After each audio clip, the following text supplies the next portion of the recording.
Hello, very beautiful community. I'm very strongly in my wheelchair. I'm reading your comments, and one of the questions that keeps coming up a lot is, what would happen to Putin if he lost the war? Would he lose power if he lost the war? So, just completely off the top of my head, let's try to sort of ground ourselves around what the hell that question means. Is that all right? I think one thing you've got to understand is the physical stuff. So for Putin, losing power is a physical threat. It's a threat to his body. So try to grasp that, because it's very difficult for us to grasp that, because we all live in Sweden and Canada and the UK and New Zealand. So for Putin, there is basically no distinction between something going wrong with his power and something going wrong with his biological sustenance. That's partly why it is with such corrosive fixation that he sees his war on Ukraine as a defensive war. It's a defensive war because it's a regime security war. And regime security war is to some extent a war for physical survival for Putin. So that's one thing to understand. When you talk about regime security in the Kremlin, and you think about how Putin thinks about it, he thinks about it in terms of his physical survival, right? That is not how Zelensky thinks about his political power. Now, at least not anywhere near to the same extent. I think the second thing you want to throw out there is that the internal politics of Putin's regime has been transit politics for quite a long time. You already know one way in which I bring it out when I talk about Putin feeling weaker as a referee in inter-elite conflict and wanting to consolidate his grasp on power by doing a big zigzag foreign adventure. So transit politics is of the essence of how much Kremlin power works today. What the hell does that mean in practice? One thing it means in practice is that Putin is always very, very, very, very conscious of what the hell is going to be the shape of his regime, who is going to be near him in his regime at a time when things get rocky. And things can get rocky biologically, although Putin would like to ward that off as far as possible because he's aiming for immortality, which he doesn't really believe in, but he quarter believes in it. That's the grandiosity and delusion of power for you.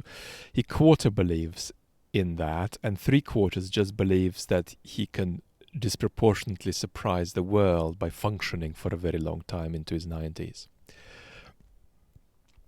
So that's one question for Putin. How do you coup-proof your regime, or how do you proof it against whatever happens that might kick him out of power in advance for a time when things get rocky?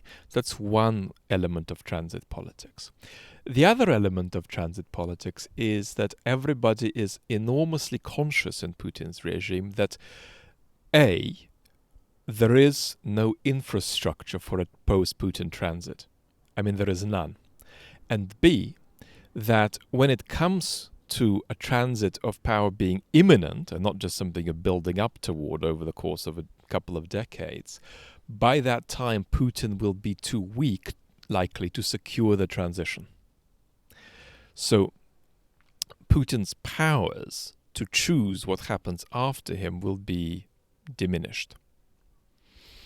He can't, as it were, just anoint a successor. He is not powerful enough any longer to do that, to say, when I'm beginning to drift away for various reasons, X is going to take control of the country. He just is not powerful enough to do that. An extension of that point is that, of course, folks in the regime, especially folks of the younger generation, are aware that if Putin were to live to 85 or 90, they're going to be there when he's not. So what kind of position do you want to occupy by the time Putin's demise comes about? such that your neck can be protected. And for your neck to be protected, what you're really thinking of if you're in that regime is, how does the concentration of political and economic power pass from one generation to the next? How does it pass to the children of the people who are now at the pinnacle of the Kremlin regime? Now, another thing that's worth noting here is that we talked a few weeks ago about that leak from Mr. Kiriyenko's office, which showed us a kind of plan for what to say to the country if the war is ended on somewhat unconvincing terms. Well, we're going to tell them that we warded off the West, we're going to tell them we achieved that, we achieved this, blah, blah, blah, blah, blah. And the thing I want to say about that is that at this stage, we shouldn't think of that as the regime rocking. We should rather think of it as Putin himself sanctioning. Does anybody want ice cream? We should think of that as Putin sanctioning conflictive discourse about where to go and what to do with the war between different bits of the elite, so that he can later come in and be that referee who takes sides and promotes one position or the other in practice, or draws some kind of middle line. Another thing to say is that if the war ended tomorrow, probably for about 80+% of the Russian population, a central sentiment will be overwhelming relief. Putin doesn't like that that's true, but that is true.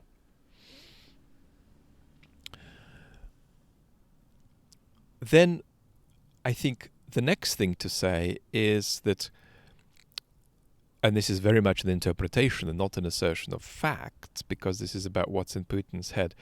I think that Putin thinks rightly that if he stopped the war next Tuesday, nothing would happen to him domestically. There'd be no kind of dramatic destabilization of domestic power. However, I think he also thinks that that might well not last very long. He might well think that within about 18 or 24 months, he might need to do something. Again, on the foreign stage, some kind of significant escalation to